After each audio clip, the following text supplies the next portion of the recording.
asalaamaaleykum mbokku internetu IJAD TV asalaamaaleykum waa Sénégal comme niñ koy faralee di def tous les samedis à partir de 20h te également ñëwati nañ ci seen émission le soir de l'actualité Abdou face au major ñu daal di fas yéene rek waxtaanee lépp li nga xam ne mooy actualité politique réew mi ba ci bitim réew mais balaa boobu nag dañ leen di baalu ax bu baax a baax ci weeru koor wu sel wi ñu dugg te di ñaan yàlla suñu borom mu nangul ñu suñu koor te jéggal ñu suñuy bakkaar te kooru ren ji nekk ngeneel ci Sénégal yëpp mais également nekk ngeneel ci àddina mais aussi surtout mu nekk ngeneel ci ki nga xam ne tous les samedis di ngeen koy am ci suñu plateau muy Major Kandji ñu koy ñaanal gudd fan ak wér gu yaram ak xel wu sell ba mu continuer di servir dëkkam parce que ku dégg muy wax nga xam ne ku bëgg réewam la te li ñuy def ba Sénégal nekk en état de droit nekk en état de justice équitable moom lay défendre saa su ne donc dañ ko ci remercier te di ko ñaanal bu baax a baax gudd fan ak wér gu yaram di ko ñaanal njabootam alors Major ñëwaat nañ ci suñu émission ñu ngi lay nuyu te di la ziar. mais ñu ngi lay fay Sarr Abdou comme ni nga ko waxee rek. di ziar Sénégalais yëpp. di ñaan jàmm am fi. aussi di ci profité aussi di jaale son excellence Abdou Mbow. qui est mon ami quoi donc. papam dafa gaañu. ak Thiès. ñu rob ko démb. donc di ko masawu parce que parent moom lu màggat doo ci doyal. doo ci doyal dëgg la. donc voilà. macha allah donc Abdou Mbow ñu ngi koy jaal bu baax a baax te di ko ñaanal wi juróom bu góor woowu de yàlla xaree ko àjjana te yeesal ko ay bakkaaram alors Major ñu commencé suñu waxtaanu actualité ñëw nag ci li nga xam ne moo gën a fës dem ci wàllu cambriolage au trésor public boobu nga xam ne am na ci biir semaine bi mu ne am nag ay defkatu ñaawteef ya fa jaar daal di cambriolé balaa ñoo ñëw ci sortie maanaam SUT le syndicat unique des travailleurs du trésor daal dinañ def sortie ne liñ fa jël ci ay matériel grawul cambriolage bi ni ko sénégalais di coowee demeewul noonu avant communiqué boobu d'abord nañ ñëw sur les faits naka lañ mën a jàngate situation boobu situation le fait que ay des personnes mën a accéder au trésor public sénégalais soit à la direction générale du trésor comme ci démembrement yi c'est de l'irresponsabilité. Ok. Pour la simple raison que il y a deux théories. Il y a la théorie de la sécurité et de la sûreté. La gendarmerie et la police ne s'occupent que de la sécurité. Okay. Mais la sûreté, c'est au chef d'établissement de mettre la sûreté. Okay. Quand on parle de sûreté, moo tax nga gis kër di am ay buntu. di am ay fenêtres. nga am armoire am coffre-fort. C'est ça qu'on leur dit. Oui, tout à fait. Donc, il n'est pas acceptable que yu mel ni trésor public. information état électronique yi nekk fa. Le vol xam nga ñoom théorie bi li ñuy wax ni théorie bi ñu comprendre mooy le vol des informations. Ouais. Ce n'est pas parce que même boo yóbbul disque dur mais on peut récupérer les informations par disque dur. Ouais. Par des clés USB. Clés USB oui tout à fait. Ouais, c'est ça. C'est des ingénieurs ils peuvent venir avant il y a des mots de passe mais parfois il y a des gens qui peuvent craquer le mot de passe. Oui tout à fait. Ils n'ont pas tout dit. On n'a pas besoin de ça xam nga qu'est-ce qu'on leur reproche. C'est de rendre vulnérables les lieux. C'est une faute. Ils n'ont pas d'argument ni d'explication à nous donner. Okay. Ce qu'on n'accepte pas, le menu trésor public, normalement, démembrement trésor public, c'est comme une banque. Voilà un magasin d'armes. On ne peut pas accepter de te mettre en sûreté. Ok. Tu le mets en sûreté et tu mets la sécurité. La sécurité est une mesure. La sûreté est un dispositif. C'est ça ce qu'on leur dit là. Donc sécurité ay mesure la. waaw sûreté dispositif. sûreté dispositif la moo tax ñuy tëj affaire bi ak ay porte barricades et tout ça. Ils n'ont rien à expliquer au fait que tëjuñu bureau yi ba nit mën fa dugg. Il y a rien à expliquer. Quelle que soit la nature lu ñu fa jël ak lu ñu fa jëlul ça ne nous intéresse pas. Ce sont les faits la possibilité d'accéder en ces lieux. Loolu mooy problème bi on n'est pas d'accord de toutes les théories et tout le monde doit être sanctionné. Parce qu'on ne peut pas accéder dans un magasin d'armes. nga naan waaye bi mu ñëwee sax dafa jël ay douilles. Déjà tiré. C'est pas vrai. Ça montre que la vulnérabilité et la mise en danger des lieux. Des lieux, oui, tout à fait. C'est pas une théorie qui est celle. Donc, il faut arrêter ça, d'extrapoler sur ça. On n'est pas d'accord, on doit les sanctionner. Et il n'y a aucune responsabilité de la police ni du gardien. Parce que le dispositif a failli. Okay. Donc, ils ont fait la sécurité, mais le dispositif a failli. Ok, donc, de fait que nous interpellons les policiers pour faire monter un gardien. Il n'a aucune responsabilité là-dessus. Parce que ñoom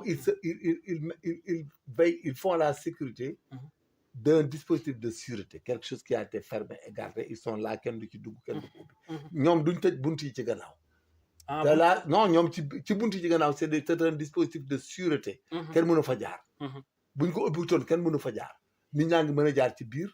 donc ñoom fi ñu nekk lañ nekk. donc ñoom ñoo ko rendre vulnérable. La vulnérabilité du lieu a été causée et provoquée par les agents de ce service. Ok. Donc, en grosso modo, la faute incombe au trésor public, aux agents du trésor. Donc, ils ont failli à leur mission. C'est ça. La police et l'agent de sécurité n'ont aucune responsabilité. Ok, mais ce qui suscite le débat, moi, c'est que lan moo waral ben ñi dem cibler loolu waruñu xaalis demuñu am na lu ñu fa def. C'est-à-dire c'est des théories comme ça générales, mais ça ne nous intéresse pas. Ñun ce qui nous intéresse. Ay gars ils sont trop forts, ils peuvent transférer des données, ils peuvent prendre des données qui les intéressent, ils peuvent modifier des données, ils peuvent voler des serveurs, ils peuvent voler tout, crypter, saboter, mettre tout. Ñoom seen théorie c'est des explications comme ni ko doon jox ay lay la. Ça ne nous intéresse pas. Xam nga lu ñu intéressé. Le fait nit mën fa dugg moo ñu intéressé. Ok ok. mi ngi mel ni rek nit dugg ba ci kër président Diomaye. nga dem jaar ci gannaaw ubbi fenêtre yeeg ubbi yenn ci gannaaw. ba nit ñi jaar ci gannaaw président. dugg ci kër gi nga naan dafa ñëw. bi mu ñëwee ñu ne lu mu jël ñu ne ay serveur la jëlee ci torchon loolu du ay wax. C'est le fait d'entrer là-bas. Il pouvait atteindre le président de la République. C'est ça la vérité, c'est ça la sécurité. Tout à fait. C'est la sécurité. Théorie bi loolu la. Ce n'est pas parce qu'ils ont fait cela aujourd'hui, ils ne l'ont pas fait. La gravité des dégâts, non, c'est pas ça. C'est la gravité des faits. Ok. Le fait que nous accédons. C'est ça, l'autre moins problème. Ok, tout à fait. Ils n'ont qu'à arrêter cette théorie-là. Et la prochaine fois que ça ne se répète plus. Ok, donc comment faire maintenant pour... Il faut que le dispositif de sûreté soit respecté. Et que les gens se respectent et que l'État prenne des mesures pour que des gens sachent que d'une sûreté bi day am. Chaque soir, il doit vérifier tout avant de partir. Il doit y avoir quelqu'un qui vérifie tout avant de partir. Avant de quitter les lieux. Voilà, c'est pas ça. Parce qu'un agent peut faire exprès par passivité, ce qu'on appelle la commission par omission. Pour en complicité, il laisse les portes et autres de yoonam. Tout à fait. Ça ne nous intéresse pas. C'est d'entrer là-bas qui est grave. Oui, tout à fait. En tout cas, lu jot a bàyyi xel la donc waa Trésor nañu tegaat ay dispositifs yoo xam ne ça va permettre vraiment de sécuriser en tout cas les lieux parce que Trésor public c'est un lieu plus ou moins sacré, c'est une institution alors que disposition de sécurité bu mu war nañ ko fa teg. C'est ça am solo mais di lay naan lii la jël yooyu du wax. Tout à fait. Alors ñu ñëw par rapport ak beneen débat bu def tuuli mooy que ne malversation yi am détournement yi nga xam ne suscité na ko rapport des Cour des comptes mu am ñoo xam ne dañuy wax naan le président Macky Sall dañ ko war a extradition dafa war a am éventuelle extradition lan mooy point de vue par rapport à ça est-ce que le fait que mu am ay détournement ci ay ministre wala boog ay DG wala ay député ainsi de suite wala ñoo xam ne dañ leen a jàpp ci ay blanchiment est-ce que mën na tax un chef de l'État boo xam ne dafa génn ñu extradit ko. Non pas du tout loolu c'est le ridicule. C'est du ridicule. Ok. Macky Abdou Diouf ba muy ñëw fekk na fi Abdoulaye Wade surtout bi muy remplacé Abdou Diouf. am na ñu fi jotoon jàpp pour ay malversation. Ok mais vous n'avez jamais entendu du tout Abdou Diouf. Ok. Vous pensez que tout était clair? Non, pas du tout. Nous sommes dans un état de droit. Pourquoi le Premier ministre aujourd'hui a des droits dans ce pays? Parce qu'il a été nommé par décret. Oui, tout à fait. Est-ce qu'un jour, là, tout ce que le Premier ministre sénégalais actuel fait d'erreur, d'abus ou éventuellement de manquement, est-ce qu'on va l'imputer à Diomaye, au président Diomaye? Dites-moi. Non. Mais pourquoi on impute quoi que ce soit au président Macky Sall? C'est la même chose. Mais je dis au régime actuel, à qui veut l'entendre, celui qui touche à Macky Sall, quand ils quitteront et que d'autres personnes prendront le pouvoir, ils seront arrêtés. Si Macky Sall est arrêté, si Diomaye quitte le pouvoir, il sera arrêté. Parce que... Non, ça sera la continuité. C'est une suite logique. Question de vengeance, là, amour de logique. Parce que ça sera basé sur aucune théorie de droit. Sur la responsabilité et l'imputabilité. Dans un État moderne, le président de la République, il nomme aux fonctions civiles et militaires des personnes qui ont des qualités et des pouvoirs. Il ne peut pas être dans son cabinet là-bas et que quelqu'un aille au trésor faire des marchés, exécuter des faux marchés de Manganagam. Et on a le président de la République, ce n'est pas responsable. Je le dis et je le répète, c'est comme ce qu'on disait sur le président Moussa Fall. Mais si tu t'attaques à un genre d'une armée, d'une grande armée, mais c'est un manque de respect. Okay. Mais ça ne passe plus. Okay. C'est comme un père de famille dans sa maison, d'homme majeur, cela veut dire que maintenant c'est fini dans ce pays. Donc dans le cas d'espèce, les ministres de l'Intérieur vont avoir des problèmes, après les directeurs de la police vont avoir des problèmes. Et finalement même des magistrats seront arrêtés parce qu'ils ont jugé et arrêté et déposé des gens. Ouais, ça ne marche pas. La responsabilité, elle est directe.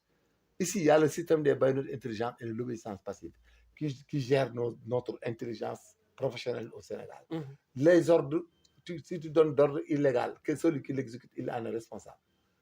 Ok. Parce qu'ils ont la capacité de discerner l'ordre légal et l'ordre illégal. Oui, Ils n'ont aucune contrainte. Ils ne sont pas des militaires de troupes, ils ne sont rien du tout. Même les militaires, maintenant, l'ordre illégal, l'exécution de l'ordre illégal est imputée à celui qui a exécuté. L'ordre, les gens, les cabaretiers ont théorisé sur seulement que s'il s'agit d'hommes de troupes. Ok. Où la discipline est faite, voilà. Mais tue et tu tues. Mais monsieur, ça passe pas. Il faut le tuer si tu arrives là-bas. Personne n'est présent. Il faut arrêter et laisser le nom de Macky Sall. Si on veut avoir un État stable, un État crédible, vraiment, on arrête de faire de la délation là sur des gens comme ça, à tout bout de chemin où personne n'est bon. Macky Sall, celui qui attaque au Sénégal, nous subirons les conséquences. Le pays subira les conséquences. Nous serons la risée de tout le monde. Et puis, amul benn théorie de droit, ça sera une juxtaposition de déclaration et de démonstration qui ne va pas nous grandir. Et que ça va aggraver la situation même de ceux qui sont actuellement sur place. Parce qu'il faut trop faire attention en État. Parce que quand tu viens dans un État, à mon ben alal boy yor. Munoo may sax nit normalement waroo mën a may nit 1 million. Le Sénégal da ngay maye. da ngay nekk ci nguur gi. da ngay nekk ci biti munoo maye 5 000 par mois nga nekk ci nguur gi di maye 100 000 200 000. nga pense que loolu ça va rester comme ça. si on continue comme ça. amul benn autorité sénégalaise buy dugg ci gouvernement te ëllëg mënoo dem kaso. Si on continue comme ça dans ce système là. ëllëg ak si biir. képp ku fi nekk kilifa DG ak loo mën a nekk danañ la boole. wax loo maye wala loo def ñu jàppaat la. te loolu ça ne peut pas arranger un État. on ne peut pas continuer que ku fi nekk tey 5 ans ci nguur gi. 6e année nga dem kaso ñu jël say alal. loolu du wax il faut qu'on aille vers la transparence dans la gestion des deniers publics. vers la traçabilité des dépenses publiques. et puis mu jeex. ñuy def rating def coaching ñu xool lépp. mais def loo xam ne chaque 5 ans nga jàpp autorité de gouverner yëpp. loolu du réew. Ok, maintenant, comment faire pour cerner pour malversation et d'autres? Non, c'est ça, l'administration, la gestion, il faut contrôler chaque mois. Il faut vérifier les signatures, il faut changer des décrets, que les signatures soient contre-signées, qu'il y ait le système des UF, que tout ce que tu achètes, il faut que quelqu'un contrôle que tu l'as acheté. Et qu'on contrôle où tu l'as acheté. Et qu'il y a ce qu'on appelle les normes ISO, comme les Argus. Tout produit acheté dans des pays modernes, on peut connaître le prix même dans l'ordinateur. Oui, tout à fait. Bien, on va faire un central d'achat pour tout le monde, pour tous les ministères. Oui, tout à fait. C'est tout simplement ça. Les fournitures hautes, le central d'achat, c'est lui qui récupère les marchés. C'est comme s'il s'agit de travaux publics et autres. Il y a des UF, des gens qui contrôlent les prix. Et puis, c'est trop simple. Ok, maintenant, par rapport à mon manifestation, tuerie, détournement de fonds, juridiquement, je dis bien, mon outil attaque le président Macky Sall. Non, pas du tout. Macky Sall, il n'est pas un gendarme ni un policier. Le maintien de l'ordre importe à l'autorité civile qui est le gouverneur en tête, le préfet, le sous-préfet. Non, le début, qui parle, tu n'as jamais vu le ministre de l'Intérieur ne sort jamais pour aller donner des réquisitions sur eux, c'est le préfet qui donne des instructions. Quand il y a des manifestations, c'est le préfet. Donc, le préfet qui donne la réquisition. La donation des réquisitions et de l'apanage et de l'autorité du préfet et du gouverneur, de l'autorité administrative. Donc, s'il y a un ordre supposé, il faut l'imputer aux autorités administratives. Mais Lolo, c'est par rapport à milliards de détournés. Non, milliards de détournés. Les gars dont on parle. Comme le cas de Farba Ngom. Non, mais Farba n'est pas un opérateur civil. Mais Farba Bodemé, Farba, il va vous dire où il a pris ça. Alors, allons-y jusqu'au bout, vous allez voir. Ouais, mais il faut montrer que non, Farba, il faut que je business État là. État, il faut que tu aies un après, tu as dit que tu as dit da nga gis ku ñu jox marché da nga gis ku ñu arrêté ay contrat ba pare jox ñeneen contrat ki nga ko jox quelle est la différence ñun bu ñu arrêté suñuy contrat fi ñu doon liggéey nga indiwaat ñeneen jox leen contrat foo ko teg c'est de la lâcheté foo ko teg c'est de la lâcheté c'est un abus c'est même un abus par exemple man mi tey mën naa woon man tey falu ci politique bi ñuy def nii mais mën naa taxaw nit ne ko li nga defoon ni foo ko teg téye ko mais est-ce que loolu kon ça va faire marcher un peu téye ko nangu alal la parce que maay autorité bi mais damay joxe ordre ñu def ko. fii li ko Ousmane waxee woon dëgg la boobaa aussi autorité bi mooy joxe ordre damay taxaw ne la yow yaa dàq sama doom yaa ma dàq yaa ma arrêté naa nga foo ko teg. c'est un abus. jàppale nangu sa alal foo koy jooyee fenn. doo koy mën a jooy fenn. voilà loolu mooy tax réew di yàqu. waaw day indi ay frustration. indi ay règlement de compte ay vengeance. et ça continue. et là c'est pas bon. non c'est pas bon. voilà il faut loolu ñu jéem ko arrêté. waaw ku nekk rek fii nag boo yaakaaree ne ëllëg nag mën nga nekk dara wala ngay wax dara. di dem du la neex tu te trompes. Sénégal moom. képp ku ci maandu. jëloo say matukaay ak say prudence ëllëg loola dal jëlal gis nga bu dee lu ne nga dugal ci sa loxo lu ne nga def yaakaar day continuer ëllëg buñ lay laal na nga gore tu n'as qu'à mourir en souffrance ou bien tu souffres en souffrance comme on dit dans la discrétion parce que xamul tax parce que dañoo nekk ci dëkk yoo xam ne actuellement nii li ci gën a wóor mooy dox cub maandu bañ a lor nit bañ a dugg ci dara parce que lépp ay changé ok nous sommes dans des pays ère changement lañ dem à tout moment tout peut changer tout peut arriver voilà il faut pas t'exposer yow ci yoo xam ne yu amoo ci benn intérêt bul lor nit bul yàqal nit bul duudal nit bul fexeel nit parce que dana ko xam te ëllëg buy fay mën na laa bett wala muy fay sa njaboot tout ça c'est des choses à sauvegarder donc te loolu ça c'est pas bon xam nga tey man ma fekk sa doom parce que yow am na lu ñu jotewoon ak lu ñu daglawoon ak loo ma yàqaloon nangam ma ñëw fekk say doom ak say jabar même dee nga sax ma ñëw di nangu seen alal wala di leen yàqal mais bu yàggee gosse boobu du comprendre il va être méchant lâche day dem bay def moom it lu bon finalement tu as une société mauvaise ngay am société bu bon ngay yor boo xam ne kenn du am yërmande ñëppay soxor ñëppay bon parce que ni muy fonctionner la te dara wóorul gis nga fi nga nekk nii nit mën na la faa fekk jàpp la ba pare nangu sa alal doo am foo ko joxee tout à fait ça peut arriver à tout moment ça peut arriver à tout moment il faut arrêter tout à fait chose importante voilà à comprendre à comprendre alors bu ñu waxee ci président Macky Sall ñu gis ne son frère Mansour Faye dafa sorti récemment daal di wax rek ne président Diomaye dafa war a séparer wu ci ak premier ministre am di Ousmane Sonko ba pare nag ne natendre loxoom kii di président Macky Sall ñu liggéey ensemble bu fekkee ça dans l'intérêt de la nation bu bëgg na réew mi bu bëggee également bëgg na def ay résultats parce que voilà loolu waxu politicien la mais la première déclaration elle est négative la deuxième elle est positive ban moo négatif d'abord on commence bu négatif le fait de dire que Diomaye na dàq Sonko donc waru ko dàq quoi na ko fi bàyyi da ko bàyyi muy tout à fait parce que sinon ça c'est une crise ça va nous amener à une crise oui tout à fait voilà donc on n'a qu'à gérer et essayer d'arrondir les angles quoi ba génn ci quoi deuxième cas bi c'est positif Macky Sall il peut être un envoyé spécial pour le Sénégal sur l'envoyé spécial pour le Sénégal auprès des institutions. nga foog loolu mën nañ ko xaarandi. non si Bassirou Diomaye y a rien qui s'y oppose ñoom kay dañoo dem ba ci biir données échangées Macky Sall bi leen di passé cause dañoo waxtaan rek fóonante ñu jox ko avion bu dem Maroc mais si on s'était arrêté à ça xam nga mënoo jël des gens qui n'ont rien appris des non initiés ñuy dugg ci gestion état di wax rek nekk ci télé internet bi di wax. Il faut arrêter tout ça. Le président Macky Sall est un président de la République du Sénégal qui a fait son temps et qui a travaillé. mais loolu bu ñu ko defee est-ce que Diomaye dina eggali mandat. mais kan moo koy tudd mais loolu mooy danger bi on ne peut pas compromettre notre régime actuel de Diomaye par rapport à des sentiments de personnes non initiées. Des gens yoo xam ne ay bopp la ñu doxee ils comprennent rien. Non, il ne faut pas qu'ils favorisent que des gens leur exigent quoi que ce soit. Parce que ñoom ñooy intellectuels ñoom ñoo dugg ci politique ba yegg fi ñu yegg si. C'est pas sur une horde de personnes non initiées ñooy taxaw di imposer le président et le premier ministre li ñuy décider ak li ñuy def. Non ñoom ils ont besoin d'être dans une société normale di lekk di faju di liggéey ce qu'on appelle que j'ai tendance de répéter que la pyramide de Maslow soit respectée. Mais c'est tout. Mais mënoo jël ay population ñu bëgg a commander un président de la République ak un premier ministre bëgg leen mettre en bourrique et puis bu yàggee sax seen kaw lañ jëm. mais loolu la ñuy xaar. mais ñoom ils n'ont qu'à comprendre que li may faral di wax dañ koy c'est bon pour les autres là. mais le jour que ñoom seen bopp ñu jéem a naan dañuy créer benn trouble wala quoi que ce soit sur les autorités actuelles mais dama leen waxoon dana ñëw on va leur montrer que c'est des autorités légitimes. mais ils vont pas aboutir à ça. Ils n'ont qu'à se tromper ah. Ils peuvent rien contre le président Diomaye ni contre Ousmane Sonko. Nous sommes dans un état li ma leen waxoon rek fi nekk. dafa naa ne ko ñoom bi ñu nekkee ci biti. mais ñoom ñu teg ko ay caaxaan bis bu ngeen ñëwaatee ñu damm leen. parce qu'il n'est pas question que dans un pays vous laissez des gens qui ne sont rien du tout pour aucune raison légitime. qui s'attaquent à des institutions. Finalement ils vont commencer sur les magistrats après ils vont continuer sur les autorités. commencer leen di saaga dañ maa war ak da nga ne jàmbat da nga nangam. mais quel est l'engagement que peut prendre un président surtout. Mais un programme politique. C'est un programme politique. C'est pas des programmes individuels pour prendre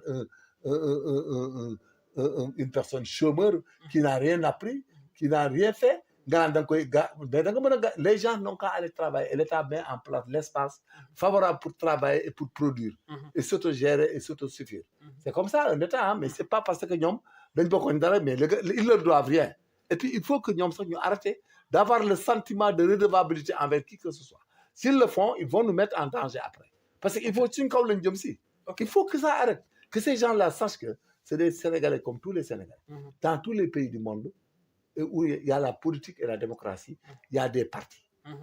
Ça, le parti qui vient au pouvoir ne veut pas dire que da nga leen di séddal da nga leen di garantir avenir da nga leen di dugal ici parce que léegi suñ ko nee nga jël ñu di jaar ñu dugal mais régime bi changé kooku ñëw dàqaat ñooñu mais aussi on va créer une horde de chômeurs on va amener une crise sociale dans ce pays et puis c'est actuellement que ça se passera parce que ñiy liggéey nii mais que yàlla rek a xam est-ce que duñu liggéey pour 5 ans démarche chômage ah oui monsieur mais bien sûr ça va se passer comme ça par exemple imaginez tey c'est coow li ni mu bare nii on renvoie des gens on parle on prend des gens on fustige mais le gars il vient me donner la liste de tous ceux qui ont été embauchés en tel date mais c'est une catastrophe rey nga chômeur yu mat 5 000 déjà 5 000 nga ñëwaat fekk 10 000 nga dàq mais on sera où alors que ñun on devait prendre cela et créer d'autres emplois prendre le reste donc ñun on est en train de nous mettre en danger sans le savoir voilà il faut que ce discours-là arrête que c'est des autorités qui ont été élues. Et puis c'est des autorités... Démocratiquement. Ils n'ont qu'à gérer le pays démocratiquement. Avec l'équité, avec l'égalité. L'égalité, oui. Avec l'égalité, quoi. Chose égale, peine égale. C'est-à-dire qu'on est comme nous en droit, quoi. En droit, qu'on est lié à Mdara, voilà. Mais quand on nourrit, presque on se met en danger. Parce que l'exemple là, par exemple, je donne un exemple. Je fais la politique, on fait la politique. Mais on prend le pouvoir. Mais on me nomme ministre de manière, non, monsieur, on renvoie tout le monde. Mais écoute, tu m'as et puis il y a beaucoup de licenciements. Il faut que le président le syndicat des travailleurs. Non, ils n'ont qu'à veiller sur ça. Il aéroport, il argumenté. Il n'a aucun argument à produire entre nos mains. Parce qu'il a trouvé. Il a trouvé AIBD, donc il faut faire que moi dors. Et ça va le suivre et ça va le rattraper. Mais nous, l'unité sur place, moi, il y a beaucoup de contrats fictifs. Mais tant pis, il est fictif. Arrête fictif. Fictif. Parce qu'il a encaissé l'argent. Tu l'arrêtes pour détournement. C'est très simple. Les contrats fictifs, un contrat fictif, c'est un contrat qui n'existe pas. Non, physiquement. La personne physique n'est pas là. Le monsieur, il fait 100 contrats, il paye à chacun 3 millions. Ça lui fait combien par mois? 300 millions. 300 millions. Oui. Exemple là, vous pouvez ça par là. Vous pouvez arrêter. C'est un détournement. C'est un détournement, oui. Voilà, il ne faut pas théoriser les bourrés. C'est quelqu'un qui a volé, tu l'arrêtes. Parce que contrat fictif, ça veut dire qu'il n'y a pas une personne physique. C'est non fictif. Qui existe. C'est des non fictifs. Tu parles de Diaye, pièce, vous faire des émargés, vous avez 300 millions. Mais quand détournement là, vous avez déjà pouvoir dire que ok. Ok. Donc, par voilà. Parce que ce n'est pas des personnes physiques. Donc, c'est des personnes fictives, des non fictifs. Voilà, c'est très compliqué. Qui n'existe pas en réalité. Voilà, c'est pas ça. Non, partout que je licenciement comptable, parce que c'est fictif. C'est du détournement. Comptable, oui. Normalement. Comptable, parce que le gars est biétagement avec virement bancaire. yow da nga war a fi waa ji émarger wala nga wan ban compte nga ko viré si tu as pris l'argent en global di ko jox waa ji di émarger nangam ñu jàpp leen ñun ñëpp man bu ma joxoon enquête ma jàpp ñëpp bu dee fictif am na tu prends tout le monde parce que il va nous montrer des pièces d'identité et des noms et des numéros de téléphone des personnes et la personne doit avoir un poste et avoir une fiche de poste da nga fay dem jàpp leen ak fiche de présence dafay wax fiche de poste ak présence c'est facile un état responsable ça on ne doit pas dire des choses pareilles contrat fictif égal détournement prend la personne arrête là tout à fait. Et par rapport à ça, comment faire pour éradiquer? Non, éradiquer. Par rapport à mais le ministère, il y a des inspections à faire. Et puis il y a des 3 mois de contrôler la présence dans chaque poste. Nous devons le contrôle. Mais la gendarmerie peut faire ce job et la police. Oui, tout à fait. Que chaque mois ou chaque 2 mois, chaque 3 mois, chaque ministère dans ses démembrements dans l'ensemble du pays, les policiers et les gendarmes font l'état des lieux physiques. La présence physique. Monsieur Tel, il est affecté au sud de l'élevage de Kolda. Liste bi là. Ñu fekk ko fa xool ko mu visé bu feebaree indi repos. S'il est décédé, on a le certificat de décès. Non, ça se faisait. Oui, tout à fait. C'est facile à comprendre. C'est facile à comprendre. Voilà, ay détails dans un état. Tout à fait. Alors, ñu jàllandi ci licenciement dégg nañ ne gis nga président Diomaye daal dina limoger son chef de cabinet Pape Mada Ndour. mais léegi laa gis ci TikTok bi quoi il semblerait que il a parlé de quoi il a parlé de en tout cas il a limogé maintenant les raisons nag. dégg naa ñu naan ne il a parlé de quelque chose qui s'était passé discrètement ou secrètement. waaw mais bon bu dee loolu la. mais moom peut-être c'est malheureux mais c'est son intelligence qui l'a trompé si c'est vrai. Parce qu'il a pensé que c'était pas grave en disant qu'ils ont été chez le président Macky Sall. Et moi je trouve que c'était pas grave tout le monde sait que ils ont. ak li ñu wax fii Macky Sall yëpp. mais non kooku c'est politique. mais kooku c'est parce qu'ils ont été mal conseillés rek sinon ils n'allaient pas avoir des problèmes avec Macky Sall di ko tudd. si c'est stratège dëgg. ñoom dañuy régler ñi nga xam ne ñoo nekkoon ci service yeeg yooyu régler ñoom. ku ci photo ju dóor la nga daanu. mais doo tudd Macky Sall jamais boo ko defee rek daanu. bon comme ils étaient chez lui ils ont parlé mais je pense que le gars n'a pas été intelligent et rien n'est méchant dans ça. parce que le fait de parler avec le président c'est tout à fait normal. c'est pas un délit. c'est pas un délit parce que ñoom ils sont partis alors qu'ils avaient pris le pouvoir déjà. ci lañ dem këram. ñu waxtaan. mais c'est normal c'est une courtoisie. Secondo il a été chez eux au ministre là-bas ils ont été courtois. ils lui ont donné l'avion dem na il devait arrêter l'histoire de Macky Sall classé ko. ok moo indi coow yëpp. léegi nag waa jooju Ndour xaw ma nu mu demee moom it il a pensé que c'était pas grave xaw ma fan la ko waxee xaw ma ci TikTok yi la ko waxee. Pape Madandou. mais il devait pas le dire aussi parce que boo nekkee autorité. da ngay éviter bàyyi TikTok yi parce que amoo formation. pour di wax ay affaire analyse politique. intervention quoi que ce soit. comme moom ñi ngi ko seqal ñoom bëgguñu xam. bëgguñu Sénégalais yi xam la ñu wax ak Macky Sall ak demoon nañ fa. ak nam demee. moom it mënoon na ci maandu.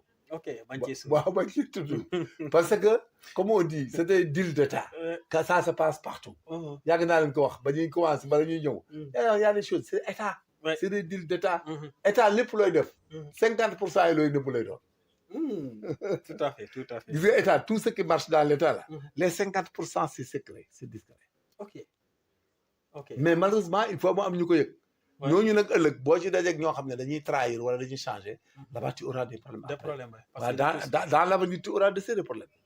gisoo ay je te donne un exemple gisoo Blaise Compaoré. moi j'ai été avec des gens avec qui étaient présents quand on tuait. Blaise Compaoré quand on tuait le président là-bas là. Blaise Compaoré dañ koy rey. man am na genre yoo xam ne maa ngi ñoom on était à Fontainebleau ensemble. bu ñu nee Thomas Sankara. waaw en 98. ñoo xam ne ils étaient là-bas. ah bon. le gendarme là avec qui j'étais il était un adjudant bi mu ñëwee mu ne ma Alioune il m'a raconté mu ne ma quand on tuait le gars je venais de garer ma moto j'ai estafette la woon dafa yóbbuwoon moto bi ñëw mais quand il est venu nee na bi ma gisee gars yi ñu rafal président bi yooyu man damaa làqatu nee na damaa làqatu gars yi dañoo épuré waat léegi non seulement dañ ko dóor dañoo dóor foofu ay bal ñu doon agresseur yi dañoo ñëw rey président bi rey jafa nekk mais tous ceux qui étaient présents bokkoo ci deal bi dañ leen rey je te dis duñ leen yoole waaw léegi nag moom bi nga xam ne nee na dama làqatu woon damay doon doog gaari sama moto dama làqatu bi gars yi pare bay def ménage bi ma génn fi ma làqatu woon noonu ci boori poste politique gannaaw ñu ne où est-ce que t'étais mu ne moi je viens d'arriver ñu ne tu n'as rien mu ne non je viens d'arriver j'arrive tout de suite ma moto est là gars yi ne laissez tomber nee na loolu mu sommee nee na moo tax rey xam nga donc il connaissait tout le monde il est rek xam am damay bañ a tudd fii tur pour ñu ëllëg mais il connaît même les noms des gens cela veut dire que dans la vie rien n'est secret quand tu es là tout marche dañ lay ragal wala ñu rus la ndax teraanga di la bàyyi mais tôt ou tard xamal ne dañ lay yoole tout à fait waaw tôt ou tard dañ lay yoole parce que xamul tax nguur yi c'est difficile fi ne nii tu peux échanger personne koo wàccee il va devenir ton ennemi oui malheureusement Afrique loolu mooy non négal dara commencé ko ce n'est que le début bul wax loolu non bis boo décret changé xam remaniement su ko Diomaye def boo remaniement yi rek saa yu remaniement yi am benn ñaar ñetti noonu DG mais ñi fi nekk ay patriotes lan non ça ne veut rien dire doomi aadama moo gëm domination doomi aadama moo maîtriser wul nguur parce que man Alioune Kandji nii ma nekkee sama kër gi di góorgóorlu di réglé imagine tey nga nommé ma ñu ngi may ministre des forces armées je donne un exemple les gens me montent au poste de police en bas je fais du ma xam dépense du ma xam lekk du ma xam naan du ma xam téléphone du ma xam carburant du ma xam oto nangam le minimum éphémère là bu ma ko tàmmee 3 ans ba mu wàccee suba teel ma toog sama téléphone du téléphone ba bidi kenn du ma woo ma femme bi ñëw naan ma njëkk mburu bon bi day dem marché rek sa àdduna tukki donc il faut loolu boo nekkee ci nguur Sénégal na nga sóoraale bis buy ñaaw waaw yow da nga fexe ba assainir sa bopp am ak nit ñi kóllëre juste il faut nga honnête. il faut nga am rigueur sa nit. c'est-à-dire doomu aadama pour nga réussir dans ta vie il faut que tu t'autogères, que qu'il y ait une prise en compte de ta propre personne. Et il faut que tu paramètres tes passions. maîtriser ko voilà ses pulsions ak ses passions. il faut nga seq ak doomu aadama loo xam ne. da nga koy def te yàlla tax. faut vivre bref en résumé. faut vivre honnêtement. et éviter. di def yoo xam ne ëllëg yow bu ñu la bettee wala ñu def ko sa njaboot même boo ko fekkee dana métti. dana métti tout à fait waaw day métti. waaw day am yoo xam ne dafa métti même bu fekkee nga dee sax wala nga retraité wala nga nekk feneen sa doom jékki-jékki man pas j'ai pas compris. aujourd'hui daal dama fekk dama dem ci ministère bi fekk foofu gars yi benn bambajoka mi def ma atte ñàkkal quoi. exemple laa la jox. mais dama yegg si daal ñuy def test yi dafay affaire mu atte ma ñàkkal sama contrat mu dàq ma. nga dégg ñu ne affecté nangam laal la nangam. parce que loolu mooy indi bañante ci réew. bañante way tout à fait tout à fait oui en tout cas chose importante lu mat a bàyyi xel la donc Sénégal yi nañ ko bàyyi xel bu baax. mais bàyyiwuñ ko xel mais nañ ko bàyyi xel dina am solo trop sax. alors déggoon nga fan yi également sorti Bah Diakhaté bi mu ne ki nga xam ne mooy Tahirou Sarr te actuellement mu am problème ak yoon nee na Tahirou Sarr dafa jëloon ay pick-up ak ay carton caméra yu bëree bëri jox ko ki xam ne mooy le directeur de la RTS donc loolu nag nekk benn toole boo xam ne jur na ko donc ñun juridiquement est-ce que c'est normal pour qu'on citoyen. mais il faut qu'on sache da ko jaay wala da ko may. non da ko may la wax Bah Diakhaté. non c'est fini bu leen ko mayee daanu na. kan moo daanu. directeur RTS bi yóbbaale daanu na ba yóbbaale. Pape Alé Niang. ah oui. non mais ku am alal. non c'est le sentiment c'est pas indiqué mu may leen non c'est pas possible. donc tey man mënu ma. non kooku day may des privés des particuliers. il peut pas qui l'a demandé. S'il demande c'est une faute extrêmement grave. S'il lui demande ça l'État ne demande pas de matériel pour l'État. bu fekkee da koo laaj. non bu ko laajee moom là c'est délictuel. mais bu fekkee man comme man ma am sama. non boo demee jox leen ko waru ko woon jël. il devait demander aux gens parce que mënoo ko jël il venait d'arriver au pouvoir et que affaire Tahirou Sarr de tout temps ñu ngi koy wax avant ñu ñëw comment il a fait des superficies ay manigances. dugg génn ba mu koy bay wala di ko non c'est pas ça passe pas. si c'est vrai ça passe pas c'est des sanctions et puis c'est une mesure à prendre parce que déjà c'est un recel ça devient un recel. oui c'est très grave. mais bu fekkee ne Tahirou Sarr. moom da nga naan en vertu de quoi sax Tahirou Sarr leen ko may benn. non man damay nekk ci brigade ma war a jàpp ay drogue dealer du ma nangu benn drogue dealer di ma may. waaw mais Tahirou Sarr bu la mayee recel lay doon après même si on connaît l'origine mënatoo poursuivre Tahirou Sarr bi xaalis bi ñu yor ay labaj la ba pare mu may ci état valeur u 1 milliard c'est pas possible monsieur il faut qu'on soit sérieux.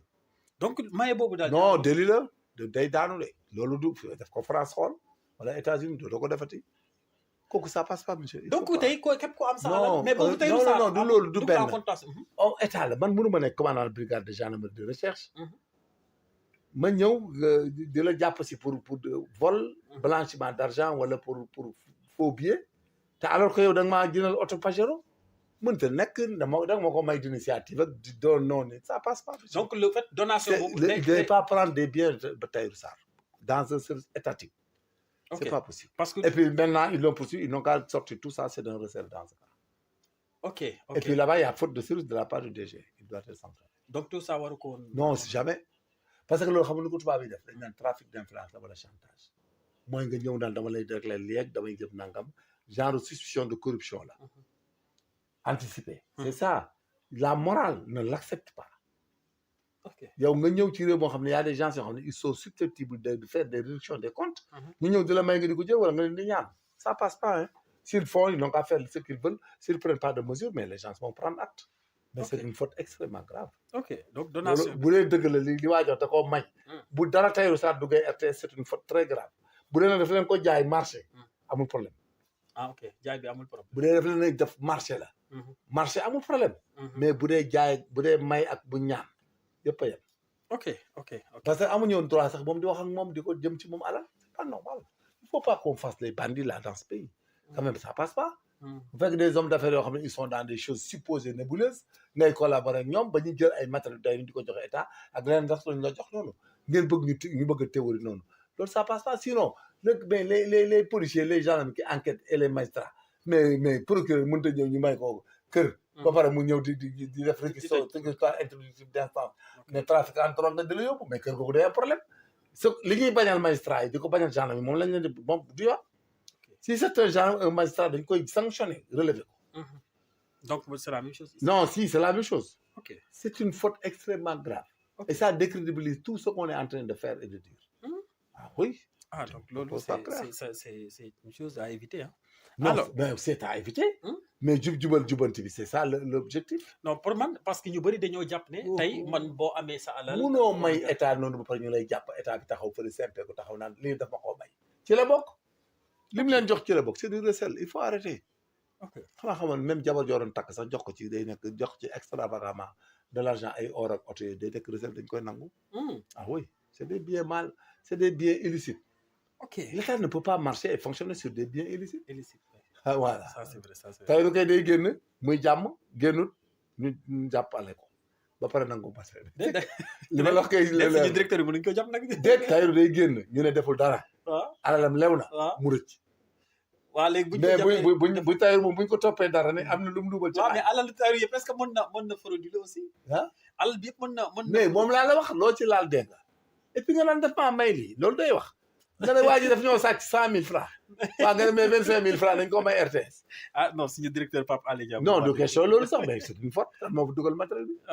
en tout cas bu dee noonu la demee daal ça risque de. non ma ne monsieur bu ko kenn defaat te bii moom danaa mesure de bii bu demee mënoo gars yi bu ñu ko arrangé noonu de.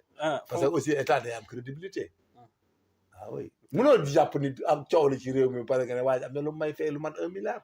wala may na nanga mënut a nekk il faut qu'on arrête. ok gis nga pour nga gérer état pour nga nekk ci état il faut nga que tu te passes de certains avantages. C'est comme un commissaire de police un commandant de brigade un magistrat un procureur de la République un juge d'instruction mais bu doon loolu le doyen des juges il sera riche. oui tout à fait. mais bu doon loolu le procureur de la République ay milliards la yor. tous les juges sax ne. ah ñoom Ousmane Diagne am nañu ay milliards. oui voilà mais parce que ku sàcc ñëw bu la mayee nga jël mu lew li ci des lewut mais il faut arrêter. Ça passe pas hein. bu doon loolu le magistrat yi am xaalis. pourquoi ils sont là-bas en train de croquer du pain. alors qu'ils laissent les gens là avec leurs milliards et autres. non vraiment il faut pas qu'on nous amène dans ce sillage. mais fi ne Farba Ngom ak Tahirou Sarr. mënuñu état démembrement état mënoo ci nekk ci état nga taxaw naan man procureur la commissaire la commandant brigade la wala DG la RTS ak nanga mu jëna may caméra nga bëgg a taxaw di xool gën a di poursuivre ça passe xel du ko nangu ça passe pas hein. en tout cas c'est compliqué. C'est une faute là c'est très compliqué votre habit là on dirait que c'est votre habit mais je suis désolé mais ça passe pas il faut que ñeneen ñi aussi jël ko en compte. que tous les fonctionnaires de l'État évitent qu'on te donne des largesses comme ça. gratuit. mën naa retomber sa kaw. non mais c'est pas possible. parce que la personne là attends-toi un jour ñu ne dafa sàcc li mu yor. oui tout à fait. tout à fait. ñun booy nekk ci ay brigades ak yooyu. mais da ngay gis gaa joo xam day ñëw di la bëgg a proposer non j'ai des choses mais oto yi boo bëggee nga jël. booy nangam nga jël ma ne ko non on va revenir. mais tous ceux qui ont touché à ça mais ils ont eu des problèmes. ouais ouais. ils ont eu des problèmes ah. tout à fait. yow ab sàcc bu sàcc ay xaalis par exemple ñëw. nga doftal yow commande bi ñu jëndal la ci oto wala jëndal la nangam nga naan def ba koo bay alal la mais fu la koy may yow l'origine est illicite. l'origine est illicite mais da nga koy delloo. dëgg la tout à fait. koy delloo dañ koy recenser. maintenant bu fekkee xamu ko. comme non mais le problème de ces gars là c'était connu loolooy problème. ces gars là yàgg nañ leen décrier dans les 94 milliards ba tey kenn ci régime bi wartoon laal tey Tahirou Sarr alal. ok Tahirou Sarr déjà y avait des prémices. sur les 94 milliards des détails de tout temps. Mais on ne peut pas faire des deals comme ça nga jaar suuf di jël seen money. gis nga même tout il faut encore faire les gens là donc être prudent hein. gis nga ku ci dem ci nit di jël bu xaalisam parce qu'il est cité quelque soit comme ça. mais bu feeñee mais si on te tarat ici. mais bul mere kenn ah. mais tu as fauté. gis nga c'est valable pour tout le monde ah même les chroniqueurs et tout le monde. gis nga ku ci dof doolo di tudd turu nit ak di wax nit. di dof doolo ba dem këram mu lay may oto wala di la may xaalis. un jour mu éclaté. mi naan daf ma koo mayoon mais du wax de. ok c'est pas des explications qui passent hein. On est dans un état civilisé comme de droit. munoo taxaw nekk une autorité wala ngay chroniquer wala ngay journaliste. jàpp naan major kaa ñi ba mu nangam ba mu demee fële nangam. pour mu ñëw jox la après affaire bi éclaté. nga noppi et tout ça jeux yooyu les jeux là il faut tout arrêter. ok parce que on est dans le jub jubanti. mais je vous dis il a amené le mot. Il faut que les gens restent ci li ñuy liggéey ak li ñuy am. L'État c'est l'État qui doit acheter des caméras et des véhicules. pas Tahirou Sarr. et puis léegi voilà le résultat. affaire bi bu dee dëgg la. mais c'est ébruité et puis le gars il est formel j'ai suivi les vidéos. oui tout à fait Bah Diakhaté. loolu c'est une catastrophe en fait de quoi. que quelqu'un nous achète là-bas des choses. et gis nga yooyu. coopération internationale moo la koy may. voilà ONG internationale. waaw mais jubanti boo déclaré rendre compte kenn du jël bagage Tahirou Sarr. mais kooku c'est sûr que Ousmane yëgu ko parce que Ousmane ni affaire bi demoon bu ko yëgoon day bañ. oui tout à fait loolu moom danaa non non ne prenez pas. il n'est pas au courant. parce que je ni mu bopp bi ni muy tourné. ak ni mu xarañee noonu. il ne va jamais prendre le risque. risque la moom. Ousmane du jël jamais risque Tahirou Sarr di may RTS ay caméra à côté. si c'est vrai il le fera pas donc il n'est pas au courant. ok donc loolu moom mën naa jurandi lu grave alors ñu dégg ne base française bi ñu ngi quitté. waaw dañuy quitté il paraît commencé nañ tey de. commencé nañ quitté. waaw c'est la suite logique et puis les Français c'est les gens civilisés quand même. Quand ils quittent un pays ils donnent tout ils amènent les hommes les armes et autres mais ils nous donnent le bâtiment ils nous donnent tout quoi. ça veut dire am nañ ci lu bari am nañ ci kaw Bel-Air bi. bon am nañ ci lu bari la gendarmerie habite ici en ville wetu Faidherbe am nañ Faidherbe foofu lu bari. ok donc tu vois que ñun nous sommes bien nantis. donc maintenant nous avons trop de patrimoine qui émane de l'armée française. bu baree bari. maintenant nag man li ma ci sama grief mooy j'ai senti que on oublie la police. waaw duñ leen ci jox. te la police doit monter en puissance te Dakar amatul espace. donc il faut que état bi. veille ci ñu jox police ci patrimoine bi base française di bàyyi fii nañ ci jox police.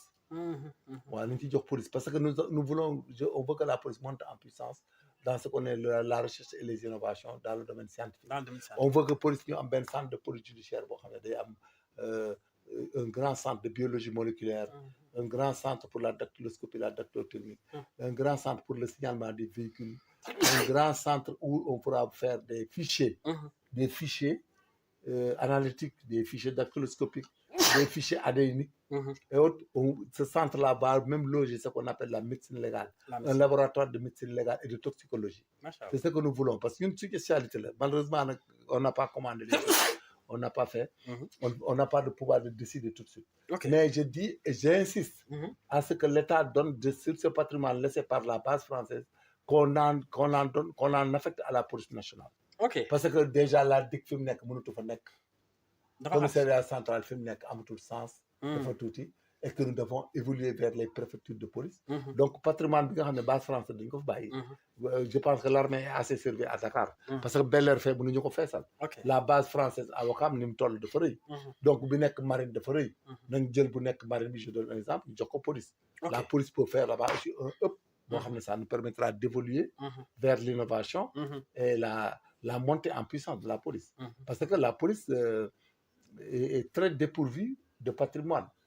Voilà, ils sont en train de réfectionner des commissariats, mais quand même pour la montée en puissance, il faut que la police ait un hub à Dakar où l'on pourra installer ce qu'on appelle le centre de police judiciaire. Parce que l'école de police maintenant doit être un centre où l'on perfectionne les policiers. On les perfectionne, on les applique là-bas, les commissaires, les autres, des séminaires, des centres de perfectionnement et autres, dans le domaine de la police judiciaire, si vous voulez. Mais ce centre-là est très indiqué, parce que l'école de police, les policiers, quoi. Voilà, ça, on peut laisser là-bas les élèves et le réfectionner. Ou bien, puis on peut même, la base française, une partie de la base, on peut faire là-bas des écoles, des centres de recherche et tout. Et tout ce que vous avez, même les histoires d'institutions innovantes, mais en tout cas de cause, la police doit être servie sur ce patrimoine laissé par la base française. Parce que la police doit monter en puissance et la police n'a pas de patrimoine à Dakar. Parce que chaque fois que les militaires, les bases françaises partaient, les patrimoines sont donnés à la police et à l'armée et à la gendarmerie. Donc cette fois-ci, je pense que l'armée n'a pas de problème maintenant de patrimoine et d'installation à Dakar et que ces derniers patrimoines-là que la police, que l'armée française va laisser, police d'abord et après la gendarmerie. La gendarmerie, ñu servir ko. waaw ñoom ñu denc ci aussi. am nañu ci jël. commencer di fa évoluer di fa monter. La DIC doit avoir un hub très bien fait. Où ils peuvent loger tout. Voilà, ce soriwul, ça peut venir à tout temps. Ça peut venir à tout temps. Éventuellement sax mais la direction générale de la police doit avoir un état-major décent comme la gendarmerie, comme ce que nous avons là-bas. Le DG de la police. Mais c'est un chef militaire. Il doit avoir un état-major digne de son nom.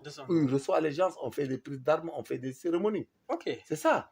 Il faut que, mais moi, je ne suis pas d'accord qu'on loge dans un niveau d'étage au ministère de l'Intérieur, le directeur général de la police. Un chef de la police, et au vu de l'importance de la police, et la nécessité de faire monter la police en puissance, on doit leur donner un hub où on leur fait un bon état-major de la police, où il y a tout à côté. Et puis le chef de la police doit avoir à ses côtés la cybercriminalité, la division des investigations criminelles, surtout. et ainsi de suite. Avoir beaucoup de choses là-bas. Hein. Oui, surtout. Voilà, et surtout avoir un centre de police judiciaire où l'on fait la police scientifique, la dactyloscopie, la toxicologie, la médecine légale, un fichier ADN. C'est ça, les ADN, là, le carte d'identité génétique. Non, si, non, yomb na. Non, non, loolu presque jàng nañ ko ba pare. Policier am ñu ko xam. Bon, ñun moom lañ jàngoon suñu spécialité la parce que on était formé CB, commandant de la section de recherche, donc c'était normal. Okay. On a fait les modules en France, on les maîtrise trop bien. Mais la police doit aller vers ça. Il faut un laboratoire de police qui fait la médecine légale. La médecine légale. Voilà, qui fait les autopsies, médecins légistes, avec des médecins légistes. Donc, police dañuy def autopsie? Non, non, dañ koy am. Dañuy jël des officiers dañuy jël des médecins, recruter commissaires, médecins, des anatomistes, médecins très forts en anatomie et autres. On les amène à la police. Anatomie, moi, les parties du corps, connaître la composition, les anomalies, les affections, les déformations, et tout ça, après des toxicologues. Nous devons aller vite vers ça. Parce que aussi, Sénégal, nous avons fait bon développement violé, il n'y a pas d'arrêt. Il faut connaître. Et puis même, il y a la délinquance sexuelle, il doit avoir un fichier ADN. Ok. Voilà. Bon, la dactyloscopie, Sénégal, la police doit avoir un terminal sur l'état civil. Ok. Des gens sur tout et renseigner des fichiers. Même le cas judiciaire, là, terminal de la police, la police dit que intact. Les fiches de condamnation, nous savons. La police doit aller en puissance. On a une police linéaire. Mais ce n'est pas vrai. Da nga leen di defal dara aussi. Muy dañ leen di jox ay defal leen ay état major tabax dara. Que l'état investit sur la police d'abord, ñu segmenter ko, structurer ko. Et puis on leur donne la marine là. Les gens dégagent, on leur donne tout ça. En tout cas, xarañ nañ de. Waaw, jàmbaar lañ dañoo ñafe rek. Mais ñoo ko defal seen bopp. Mais les États n'ont pas formé la police. Hein. Ce sont les policiers qui se forment et qui apprennent. Et nous avons une ressource humaine, des ressources humaines très qualifiées là-bas. On doit les former davantage. La gendarmerie même s'en occupe et fait ça. Elle a eu l'avantage quand Moussa Fall était là et Jean-Baptiste. Même depuis qui on était partis dans la modernisation. Longtemps. Mais nous, tu as vu ce qu'on a fait à la caserne Samuel Diallo. Nous avons beaucoup de services qu'on a fait là. Maintenant, la direction générale là, doit avoir un état-major digne de son nom. Avec des esplanades, avec tout ce qu'il faut. Et on fait des académies et des centres de renforcement de capacité. Et faire avancer en réforme dans la police pour former les gens comme des OPJ, des APJ, que tout le monde fasse des procédures, tout le monde prenne des auditions. Et puis qu'on ait des démembrements dans la police. Un escadron moto très ferré qui est carré là, un escadron moto à côté. Et puis la police même doit avoir des Zodiacs. Des Zodiacs, moi? Des Zodiacs. Moi, qui maritime. Ok. Parce que la police peut être abonnée à poursuivre un drogue dealer en mer en cas de besoin. Ils doivent avoir la possibilité. Sinon, on met là-bas des Zodiacs. Même ce up-là, de la marine là. Nous avons une brigade de l'environnement qui est isolée là-bas à côté. On doit céder une partie. Moi, je plaide à ce qu'on voie là-bas, là où les marins là vont quitter, les marins français là. La marine française là, ici là, la partie qui restante. Nous installons des institutions. Mais en premier lieu, il faut que la police ait encore des patrimoines dans ce domaine. Parce que la police devient exiguë et fermée. Quand Abdou Diassé gis nga fi mu dugg. Quand bi nekk Sékou Mballo encore gis nga nañu ko wëree. Voilà, il faut qu'on aille vers ça. Parce qu'à Thiès, ils n'ont qu'à le moderniser. L'État leur donne des moyens de moderniser ça. Ils sont installés partout dans ce pays. Mais l'état-major de la police doit être bien structuré avec tous les segments. Et même Interpol doit aller là-bas. Hein? Chose importante. Mais oui, même l'Interpol, on met tout là-bas.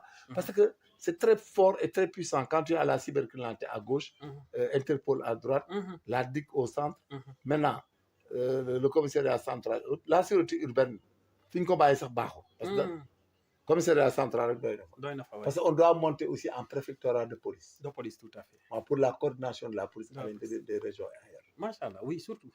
Préfectoration de police. Ils ont des budgets par région. Le cas exécute, c'est vite fait. Et chaque région, tu pourras budgétiser la région carrée avec tout. Et fait que là-bas, il y a beaucoup de parties. Le préfet de police, lui, il fait l'administration et la gestion du personnel dans la zone. Il gère les infrastructures et autres. Il facilite au commissaire le travail. Les commissaires vont se focaliser seulement sur le travail de la police judiciaire et le travail de la police administrative. Maintenant, le personnel, les habillements, les véhicules, le carburant, les locaux et tout ça, le préfet de police va s'en occuper. Lui, il n'aura pas beaucoup de choses à régler avec l'exécution du service. Lui, il est là en audience, il a autre chose, il vient en tant que préfet de police top. Et puis la coordination, c'est ce qui fait la capacité, ça augmente la capacité opérationnelle de la police. Parce que ça sera une réforme majeure. Mais il faut des locaux à la police à Dakar, donc la zone maritime là, on n'a qu'à l'affecter à la police. Dans ces patrimoines laissés par les Français là, nous demandons à l'État d'en affecter à la police. Machallah. Alors, plaidoirie bu am solo on imagine que le premier ministre et le président Bassirou Diomaye Diakhar Faye dinañ dégg appel boobu parce que police ñu ngi def liggéey bu am solo ci réew mi ñu en tant que citoyen vraiment dañ leen di delloo njukkal bu baax a baax te di lay ñaanal rek yàlla sàmm leen te aar leen parce que li ngeen di def pour askan wi par rapport à la sûreté di sàmm également c'est di sécurité vraiment ñu ngi koy sentir ñu ngi koy gis vraiment gàcce ngaalama ak force de défense ak sécurité yëpp ñu ngi leen di ndokkeel bu baax a baax te di leen ñaanal en tout cas jàmm foo leen nekk rek na leen fa jàmm fekk may nuyu nag sama xarit adjudant Ndiaye maa ngi lay nuyu bu baax xam nga sa bopp man xam naa aussi donc adjudant Ndiaye chef Bari Dieynaba maa ngi koy nuyu également chef Diouf Modou ba ci chef Vieux Ndiaye maa ngi leen di nuyu bu baax ñoom ñëpp nekk ay éléments police ay nit yu baax vraiment macha allah nekk nit yoo xam ne ils sont très disponibles baax lool ci seen i liggéey boo leen fekkee bureau dañuy dem di ñëw rek duñ toog très dynamique ñu ngi leen di ñaanal bu baax a baax gudd fan ak wér-gu-yaram alors ñu jeexal rek ci dernier point bi ñu gis ne Paul avocat Farba Ngom kenn ku ci bokk muy maître Zale dafa génni di inquiéter sur la situation de santé de Farba Ngom alors bu situation bu continuer quid de la situation est-ce que dañ ko mën a juger étant mu situation sanitaire am être discutable est-ce que mën nañ ko atte ci situation boobu wala dañuy xaar ba carrément muy wér pour ñu doog ko mën a atte. Ça m'aurait inquiété que ça crée des problèmes parce que nous avons un pavillon spécial et qu'en cas de besoin on t'amène à principal et puis ils te mettent dans une chambre et puis ils te gardent. Oui, tout à fait. Donc ça m'étonne que ça pose des problèmes de procédure. Non, je pense pas. Okay. Parce que sauf que s'il est alité, s'il a des problèmes d'AVC, il ne peut plus parler.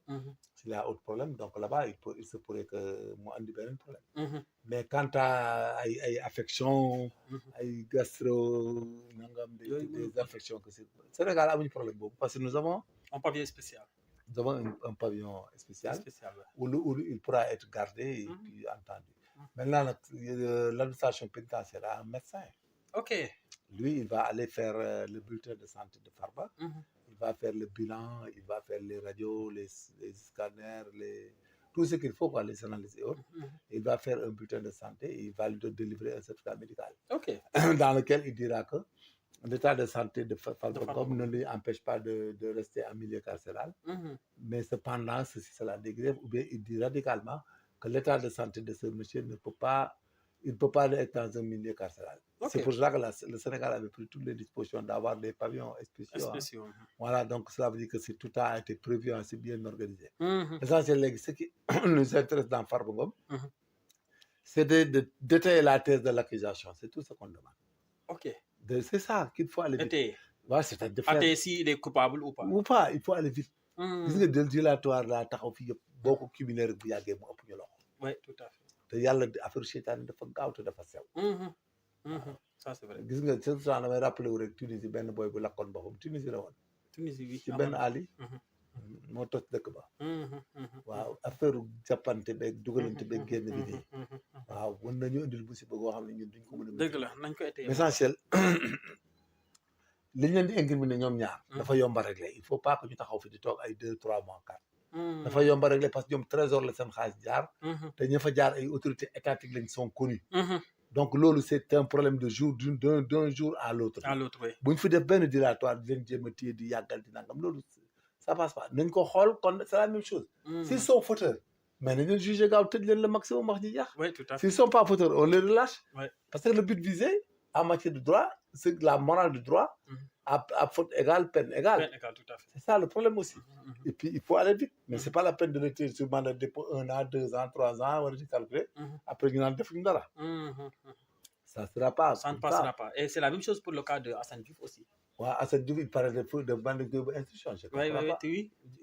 Oui, instruction. waaw mais Muy comme instruction. man je pense que flagrant délit lay dem. mais ñun mi ngi instruction. Muy donc instruction. nañ ko instruire comme ils veulent bon donc doyen sama gaañ la quoi mënuma ci wax dara. Ah, donc kan la Assane. non doyen ah doyen donc c'est un Bidji. magistrat bien ferré quoi donc dana ko gérer normal. ok dana ko xool rapidement bàyyi ko quoi. Ouais. il va le regarder vite et le laisser faire. ah oui c'est vrai mais Assane aussi du mu wax dafa ah. waaw noonu la affaire politique la rek. ok waaw après on va voir on n'a qu'à le juger après kii ko. ok ok parce que man j'ai ba tey xaw ma li mu wax quoi. bon li ñu wax mooy que ni dafa tenir ay propos outrageants. mais il a tenu non. sur le président de la République am na daal sor dernier sortie ba mu def am na ay saaga am na ay xas et ainsi de suite. président de la République c'est une institution xam nga wax naa leen ko de tout temps ñoom lañ doon def ci Macky Sall. je les ai tout le temps attaqués et sabrés. parce que je savais que jour bi dina ñëw. ok mais xam nga jour bi day ñëw. ok gisoo ni mu méttee. xam nga nekk président de la République nga nekk premier ministre nit taxaw di la saaga ndey. non loolu di la wax yenn wax yi. Mhm. mais c'est pas normal. Mhm. mais c'est ce qu'on disait. Mhm. nañ la rek nañ la nangam ak yooyu dafa garaaw daa ngi dégg tey gis naa ci vidéo yi léegi. ku ba dégg muy wax ay waxi rey yoo xam ne yu garaaw garaaw. donc tu sais c'est ça qu'on ne voulait pas. waruñu egg si foofu. ouais mais je l'ai défendu tout le temps quand Macky Sall était là. quand les gens parlaient là xam nga moo tax aussi àdduna moo tax dafa gudd tànk. je leur ai tout le temps dit que c'est pas normal et c'est pas état. et voilà aujourd'hui yaa ngi jàpp gars yi saaga. di jàpp ñuy xas président ak xas premier ministre. parce que état du fonctionner noonu. mënoon fal nit autorité légitime ba pare fu toll yaayam nga di ko daggal lu bon. papaam lu bon. yaayam mbokkam yi lu bon. mais di wax lu bon. bu yàggee état boobu dootul crédible. tout à fait. voilà c'est ça notre institution yi moom vraiment. waaye jàpp ay officiers supérieurs généraux. di baadoolo bu gën a bon day taxaw wax lu ko neex magistrat wax ko pour général. mais c'est du n'importe quoi. en fait de quoi léegi ce général là sax buy dem ci camp bi. mais buy garde wu sax soldat yu ndaw yi dañ koy xool naan kii la waaj doon saaga. walaay dëgg la mais c'est pas bon. de ça c'est manque de délicatesse. et c'est de l'outrage. parce que outrage mooy définition bi. parce que c'est toute parole qui est de nature à porter atteinte à la dignité de l'individu, à sa délicatesse, tout, à son comportement, à tout. Ça affaiblit. Ça affaiblit. da ngay dem jël baayam sax loo ci xam ñëw di ko wax ci télé yi. dëgg la ah walaay te fekk xamoo ko dara. oui yow wax ju bon ndeysaan ñëw ci télé yi di wax. c'est ça que j'avais fustigé. contre Pastef. c'est pas bon. de tout temps je l'avais dit. et voilà maintenant c'est arrivé. ce n'est pas bon vraiment. man xamoon naa ne danañ am problème. parce que bu ñu ko nee ci fexewuñ mu dakk. mais boobu mënut a dakk. non dafa war a dakk. mais c'est malheureux. dafa war a dakk mais actuellement nii. man vraiment je suis contre nit ñi di saaga. voilà gis nga finalement. tout le monde est en danger. les gendarmes sont en danger, les policiers sont en danger, les magistrats sont en danger. Et tous ceux qui sont dans le gouvernement même, ils sont en danger. Parce que réew moo xam ne yow léegi xamatoo luy xew suba. mën nga yeewu suba teel nguur gi jeex. nga am problème. nga am sérieux problème. waaw sérieux problème ngay am. parce que léegi nit ñi dootuñu xool boobaa dëgg même jubanti nga defoon. mais ils s'en fichent. oui. waaw loolu mooy indi lâcheté. ak cruauté bi. jàpp ay nit di ko viser pour empêcher ko mu dund empêcher ko mu am talanga empêcher ko mu lekk naan c'est de la pure lâcheté. yooyu yëpp il faut arrêter. parce que sinon. dana am ñoo xam ne ñoom dans 53 ans duñ ko nekk. walaay dëgg la. waaw te Sénégal gi sax ku muus. ba gis ni muy fonctionner. bilaay da nga jël sa matukaay. boo muusee dëgg gis nañu ni ñuy changer ak temps de changement bi ni mu gaawee. wallaay dëgg la ni mu gaawee. mais booy nit war nga jël say matukaay. war nga def très attention. te waajal sa bopp. waajal sa bopp. parce que bis bi ñu nangu sa alal. di la toroxal te kenn du la wallu. mais ça peut arriver à tout moment. à tout moment oui. il faut éviter ça. il faut éviter tout à fait mu nekk lu am solo alors l'émission maintenant tire à sa fin on a fait le tour de l'actualité. lan ngay tàggatoo. foofu di nuyu ñëpp rek et puis ñaanal gars yi ci koor gi. donc adduna bi moom day changer te dina gën a tar aussi. parce que vous avez vu en Europe là ce qui se passe l'Europe qui s'organise en vue d'une guerre contre la Russie. Et que si celui qui touche la Russie peut-être éventuellement tu pourrais avoir les États-Unis et voir la Corée là. Donc voilà que l'ordre mondial est ça et incidentiellement il y a des dégâts collatéraux qui vont nous atteindre. Maintenant souhaitons que tout se passe bien et que nawet bi di ñëw jàmm am. yàlla tawaat bu baax amiin gerte gi sax bu baax quoi. amiin surtout et puis la main d'œuvre il faut voir que les gosses aillent à l'apprentissage. parce qu'ils travaillent pas ils sont dans les quartiers là en train de boire du thé rek ak jox Donc voilà que c'est loolu ça. moom bëri na fi. La sécurité aussi dans le pays, l'agent et la police font la sécurité, mais la sûreté aussi. Il faut que les administrations étatiques, les services et autres prennent des dispositions de sécurité, ce qu'on appelle la sûreté. La sûreté, Il faut la mise en sécurité de tous les établissements, oui, tout à fait. publics comme Comme privés. privé, oui, tout à C'est fait. ça. Da ngay defar say bunt, defar say yëpp tëj. Après nag la police et la gendarmerie pourra être aux alentours. Aux alentours, oui, tout Ah, à fait. c'est ça. Chose importante. waaw Alors loolu la. mu nekk kaddu am solo di ko remercier bu baax a baax di ko ñaanal gudd fan ak wér-gu-yaram di ko ñaanal Sénégal te di ñaan jàmm sax ci réew mi lii moo nekkoon seen émission le soir de l'actualité Abdou Face au majeur ngeen koy am tous les samedis à partir de 20h. On vous demande juste d'abonner et d'activer la cloche de notification bu ko defee à chaque fois di ngeen mën a jot émission bi à temps réel daal di suivre actualité ñu leen di baalu ak bu baax a baax ci weeru sedd wi di leen baal ak te di ñaan lépp li ñu jaamu yàlla suñu borom mu nangul ñu ko d'ici là portez-vous bien et à la prochaine. Merci.